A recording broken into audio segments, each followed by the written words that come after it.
পৃথিবী যখন সত্যিই রুষ্ট হয় তখন তার প্রতিক্রিয়া নীরব হলেও ফলাফল হয় প্রলয়ঙ্কর।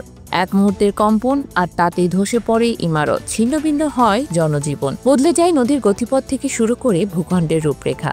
এমনই এক প্রলয়ঙ্করী ভূমিকম্পে বুধবার সকালে কেঁপে উঠেছে রাশিয়ার পূর্ব উপকূল।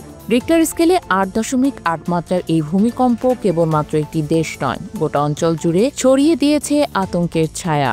এর ধাক্কায় ফের মনে পড়ে যায় সে ভয়াল কম্পনগুলোর কথা, যেগুলো ইতিহাসের পৃষ্ঠায় শুধু পরিসংখ্যান নয় বরং বেদনার নাম। এবার রাশিয়ার এই ভূমিকম্প উঠে এসেছে মানব সভ্যতার স্মরণীয় 10 শক্তিশালী ভূমিকম্পের তালিকায়।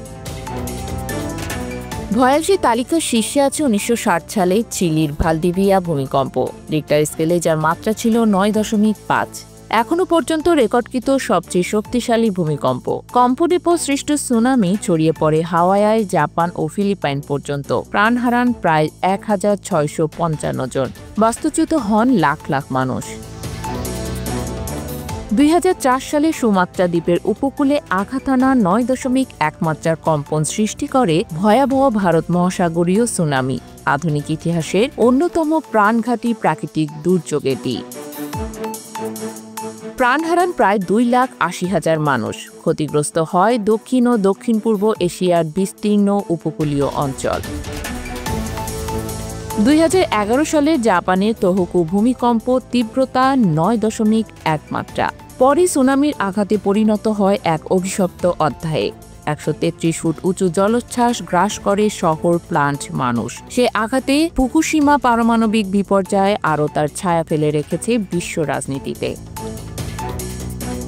এই তালিকায় আগেও একবার এসেছিল রাশিয়ার কামচাটকা উপদ্বীপ। 1952 সালে 9 মাত্রার ভূমিকম্পে প্লাবিত হয়েছিল কুরিল দ্বীপমালা ও উপকূলীয় জনপদ।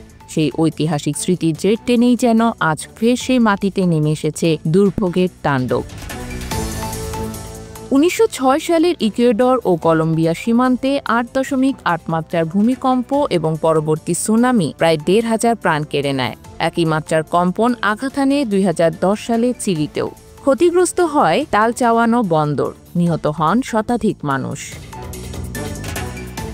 এছাড়া তালিকায় আছে ভারতের আসাম ও তিব্বত সীমান্তেও 1950 সালের ভূমিকম্পে ভূমিধস, নদী প্রবাহ আটকে গিয়ে পরবর্তীতে সৃষ্ট বন্যায় নিহত হন শত শত মানুষ, বাস্তুচ্যুত হয় লাখো মানুষ। সর্বশেষ 2012 সালে ভারত মহাসাগরীয় অঞ্চলে ঘটে 8.6 মাত্রার ভূমিকম্প, যেটি ভয়াবহ হলেও ক্ষয়ক্ষতি তুলনামূলকভাবে কম ছিল। তবে এই কম্পনের প্রভাবে পুরো উপকূলীয় অঞ্চলে ছড়িয়ে পড়ে আতঙ্ক।